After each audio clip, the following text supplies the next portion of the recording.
सुप्रभात, जय हिंद, नमस्कार। स्वागत है आप सभी का सक्सेस पॉइंट इंडिया चैनल के इस जीके क्विज कार्यक्रम में। मैं आपके सामने राम तिवारी आप सभी का स्वागत करता हूं इस जीके क्विज में। कैसे हैं आप? और जो प्रीवियस ईयर क्वेश्चन की जो सीरीज लेकर के चल रहे हैं, मुझे आशा है कि आप सभी लोग इसको नोट भी करते होंगे और इसको समय समय पर इसको रिवाइज भी करते होंगे। सही है, तो चलिए प्रारंभ करते हैं इस आज की क्लास को।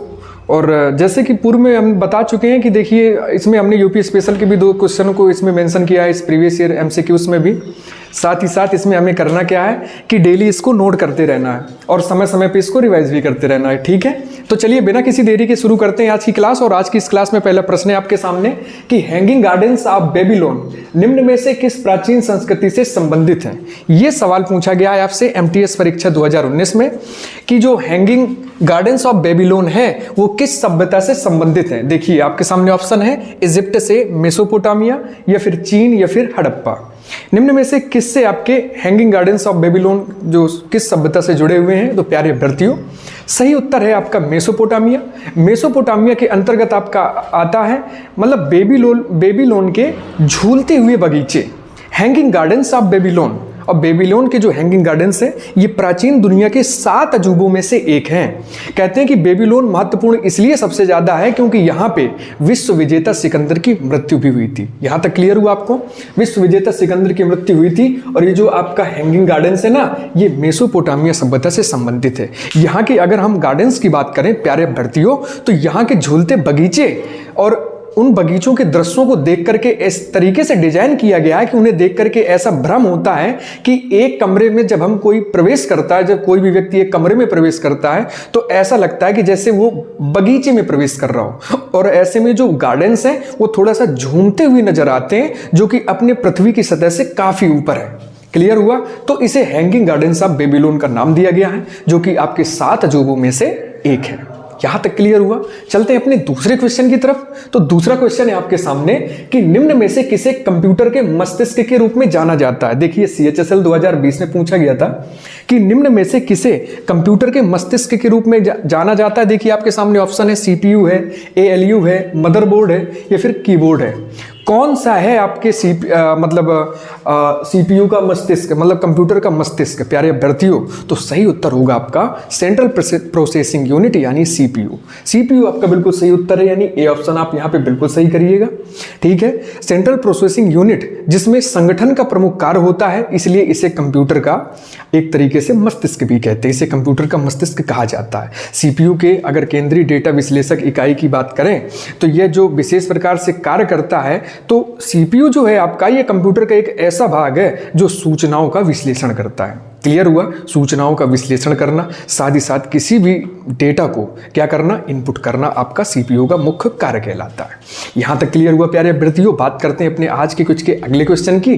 तो अगला क्वेश्चन है आपके सामने कि हीमोफोबिया ये किसका डर है, मतलब कि कौन सा डर है जिससे हीमोफोबिया कहते हैं हम। देखिए सीजीएल ने पूछा इसको 2020 में अपने प्रीवियस ईयर में। देखिए अंधेरा, ऊंचाई, पानी, या फिर रक्त, किसका खतरा आपका हीमोफोबिया कहलाता है प्यारे अभ्यर्थियों?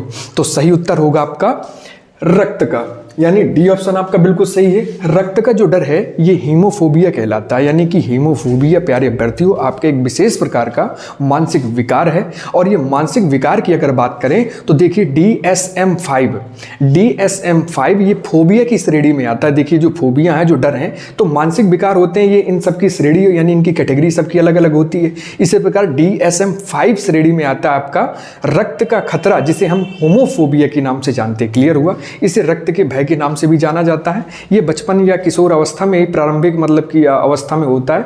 इसे प्रत्यक्ष यानी कि विचित्र आघात के कारण इसे समझा जाता है इसको, यानी कि एक कोई प्रत्यक्ष या कोई विचित्र आघात है जिससे ये खतरा हो सकता है हमें। क्लियर हुआ? बात करें प्यारे अभ्यर्थियों अंधेरे से जो डर होता है, अंधेरे का जो डर है वो आपका निक्टोफोबिया कहलाता है। ये चीज़ें हमेशा सुनिएगा, नोट भी करिएगा इनको साथ ही साथ, कि अंधेरे से जो डर है वो आपका निक्टोफोबिया कहलाता है। वहीं जो ऊंचाई का डर होता है, ऊंचाई से जो डर होता है उसे हम एक्रोफोबिया कहते हैं। क्लियर हुआ। ऊंचाई का जो डर है वो एक्रोफोबिया कहलाता है, और प्यारे अभ्यर्थियों जो पानी का जो डर है उसे हम एक्वाफोबिया कहते हैं। क्या कहते हैं? एक्वाफोबिया। ये तो बिल्कुल सिंपल है, आप समझ भी गए होंगे। क्लियर हुआ।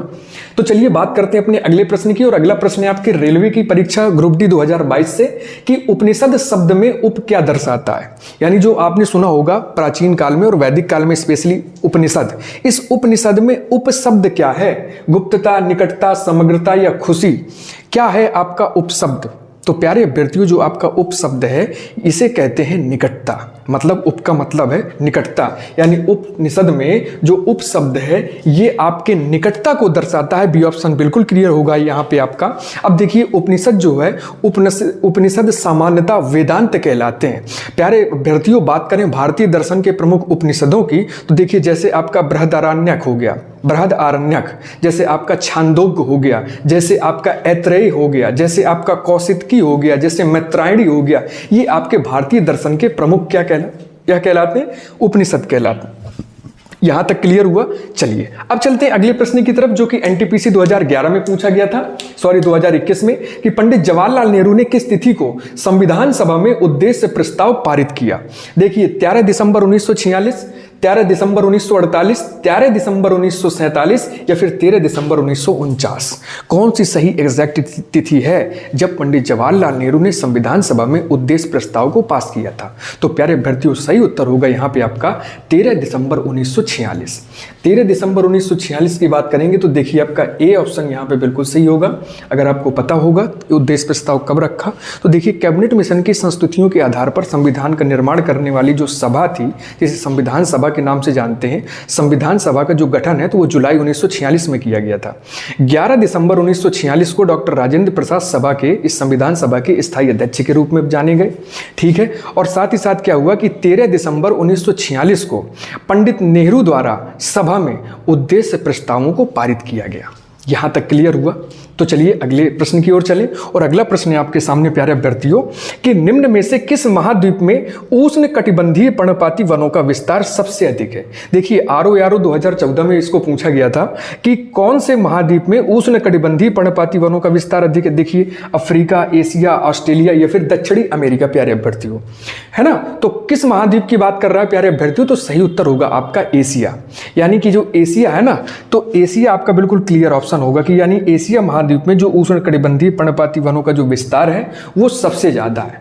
और ये जो वन है प्यारे अभ्यर्थियों, तो ये वन गर्मी के प्रारंभ में ही अपनी जो पत्तियां हैं उन पत्तियों को गिरा देते हैं। अतः इसलिए इन वनों को हम उष्ण कटिबंधीय वनों को ही हम समय कभी कभार क्या कहते हैं? मानसूनी वन भी कहते हैं। ये वृक्ष अधिक सघन होते हैं, लंबे होते, ठीक है, मतलब अधिक सघन नहीं होते, क्योंकि क्या है कि लंबे होते, अधिक सघन नहीं होते। अगर बात करें इन वृक्षों में, इन जंगलों में प्रमुख रूप से जो वृक्ष पाए जाते हैं तो आपका जैसे साल का वृक्ष है, सागौन है, शीशम है, महुआ है, चंदन है, आंवला है, ऐसे वृक्ष आपके ये आते हैं आपके इन पर्णपाती वनों में, जिन्हें हम मानसूनी वनों के नाम से भी जानते हैं। क्लियर हुआ। चलिए अगले नंबर पे चलें, तो देखिए यूपी SSSC पेट में पूछा गया कि भारत की राष्ट्रीय आय का आकलन करने वाली संस्था कौन है। तो प्यारे अभ्यर्थियों RBI, नीति आयोग, वित्त मंत्रालय या केंद्रीय सांख्यिकी संगठन। तो प्यारे अभ्यर्थियों सही उत्तर होगा आपका डी ऑप्शन, यानी केंद्रीय सांख्यिकी संगठन। ये आपका बिल्कुल सही उत्तर होगा। यानी कि अगर बात करें प्यारे अभ्यर्थियों, इस केंद्रीय सांख्यिकी संगठन की स्थापना आपकी 1951 में हुई। इसका जो हेडक्वार्टर है यानी जो मुख्यालय है वो आपके नई दिल्ली में स्थित है। यह संगठन जो है तो सांख्यिकी एवं कार्यक्रम क्रियान्वयन भारत सरकार द्वारा इसमें क्या किया गया है, भारत सरकार जो सांख्यिकी कार्यक्रम है इसके तहत ये संगठन आपका काम करता है। क्लियर हुआ। अगले प्रश्न की ओर चलें, और अगला प्रश्न देखिए ये आपका 8वां और 9वां ये प्रश्न आपके यूपी स्पेशल के हैं। तो देखिए इसमें पूछा गया है कि उत्तर प्रदेश सरकार ने किस ऐतिहासिक इमारत से जुड़वा मछली का राज्य चिन्ह अंगीकार किया है। यूपीपीएससी ACF 2021 में पूछा गया था कि जो जो उत्तर प्रदेश का जो राजकीय जो चिन्ह है, जो लोगो है, इसमें 2 जुड़वा मछली देखते होगे आप। ये 2 जुड़वा मछली किस ऐतिहासिक इमारत से ली गई है? तो उसी का ऑप्शन है देखिए बुलंद दरवाजा, रूमी दरवाजा, लखी दरवाजा या फिर इंडिया गेट। कहां से लिया गया है? तो प्यारे अभ्यर्थियों सही उत्तर होगा आपका रूमी दरवाजा। बी ऑप्शन सही करिएगा आप लोग यहाँ पे। रूमी दरवाजा से इन दोनों मछलियों को अंगीकार किया उत्तर प्रदेश सरकार ने। प्यारे अभ्यर्थियों बात करें तो देखिए यूपी सरकार ने लखनऊ के रूमी दरवाजे से इस राज्य चिन्ह को अंगीकार किया है। बात करें प्यारे अभ्यर्थियों तो इस रूमी दरवाजे का निर्माण कार्य आपके 1784 ईस्वी में नवाब आसफ उद्दौला के द्वारा करवाया गया था, जो कि पर्यटन की दृष्टि से बहुत ज्यादा महत्वपूर्ण है उत्तर प्रदेश के लखनऊ में। क्लियर हुआ। अगले प्रश्न की ओर चलें प्यारे अभ्यर्थियों। अगले प्रश्न में नजर डालिएगा। उत्तर प्रदेश की पहली महिला राज्यपाल श्रीमती सरोजिनी नायडू ने किस अवधि के दौरान कार्यभार संभाला था? देखिए यूपीएसआई 2021 में इसको पूछा गया है। 1946 से 48, 47 से 51, 47 से 49 या फिर 1948 से 50 के बीच में प्यारे अभ्यर्थियों। और सही उत्तर होगा आपका 1947 से 49। प्यारे अभ्यर्थियों, उत्तर प्रदेश की पहली महिला राज्यपाल जिन्होंने आजादी के ठीक तुरंत बाद 1947 से ही उत्तर प्रदेश के बतौर राज्यपाल के पद का एक कार्यभार संभाला। ठीक है, 1925 में इन्हें पहली महिला कांग्रेस अध्यक्ष चुना गया था। ठीक है, तो आपका सही उत्तर क्या होगा? 1947 से 49। 1947 से 49 के बीच में इन्होंने अपना कार्यभार संभाला था उत्तर प्रदेश के राज्यपाल के रूप में और पहली महिला राज्यपाल थी ये। ठीक है, अब चलते करंट के क्वेश्चन की तरफ। तो देखिए पूछा गया कि हाल ही में आपराधिक न्याय प्रणाली प्रशासन में भारत का प्रगतिशील पथ सम्मेलन कहां आयोजित किया गया था? गुवाहाटी, नई दिल्ली, चेन्नई या फिर भोपाल प्यारे अभ्यर्थियों। और सही उत्तर होगा आपका यहाँ पे गुवाहाटी, यानी ए ऑप्शन आप सही करिएगा। यानी कि आपराधिक न्याय प्रणाली प्रशासन में भारत का जो प्रगतिशील पथ सम्मेलन हुआ ये आपके गुवाहाटी में इसका आयोजन किया गया। केंद्रीय कानून और न्याय मंत्रालय ने क्या किया कि असम सरकार के साथ मिलकर के भारत की आपराधिक न्याय प्रणाली में बदलावों पर चर्चा करने के लिए एक प्रगतिशील पथ सम्मेलन का एक आयोजन किया। इसमें 3 नए कानूनों पर प्यारे अभ्यर्थियों प्रकाश डाला गया है। इन 3 नए कानूनों की अगर बात करें प्यारे अभ्यर्थियों तो देखिए सबसे पहला तो है आपका भारतीय न्याय संहिता, दूसरा है आपका भारतीय न्यायिक सुरक्षा संहिता, तीसरा है आपका भारतीय साक्ष्य अधिनियम। ये तीनों कानून आपके 1 जुलाई 2024 से प्रभावी किए जाएंगे। 1 जुलाई 2024 से ये तीनों कानून अस्तित्व में आएंगे। क्लियर हुआ प्यारे अभ्यर्थियों। बात करते हैं आज के कुछ के लास्ट सवाल की कि भारतीय वायुसेना ने स्वदेशी मोबाइल अस्पताल भीष्म क्यूब का हवाई परीक्षण कहां पे किया था? तो प्यारे अभ्यर्थियों देखिए जयपुर, पटना, लेह या आगरा। और सही उत्तर होगा प्यारे अभ्यर्थियों आपका डी ऑप्शन यानी आगरा। आगरा आपका बिल्कुल सही उत्तर है। प्यारे अभ्यर्थियों इसका स्क्रीनशॉट लीजिएगा। बात करें प्यारे अभ्यर्थियों कि जो भारतीय वायुसेना ने जो मतलब कि मोबाइल भीष्म क्यूब का हवाई परीक्षण किया वो आगरा में हवाई मार्ग से परीक्षण किया था। बात करें प्यारे अभ्यर्थियों, केंद्रीय स्वास्थ्य मंत्री मनसुख मंडाविया ने यह कहा कि नवीन तकनीक कहीं भी आपात स्थिति के दौरान त्वरित और व्यापक चिकित्सा सहायता उपलब्ध कराने में हमेशा सक्षम है और हमेशा तत्पर है। प्यारे अभ्यर्थियों बात करें प्यारे अभ्यर्थियों तो इस क्विज को समाप्त करते हैं। आज आपके लिए एक सवाल है, सवाल को जरूर ध्यान से सुनिएगा, नोट करिएगा। और आज का सवाल है और उत्तर आप सभी को इस क्लास में कमेंट में करना, सभी को आंसर देना। इसका आंसर मैं कल की क्लास में डिस्कस करूंगा प्यारे अभ्यर्थियों। और आज का प्रश्न है आपके सामने कि एशिया की सबसे बड़ी घाटी कौन सी है? ध्यान से सुनिएगा, एशिया की सबसे बड़ी घाटी कौन सी है? ऑप्शन उलाई, ऑप्शन डांग, ऑप्शन चू या फिर फरगना घाटी। 4 ऑप्शन है, कौन सा सही है इसको कमेंट जरूर करिएगा प्यारे अभ्यर्थियों। मिलते हैं आपसे कल बिल्कुल इसी समय, तब तक के लिए ख्याल रखिएगा। नमस्कार, जय हिंद।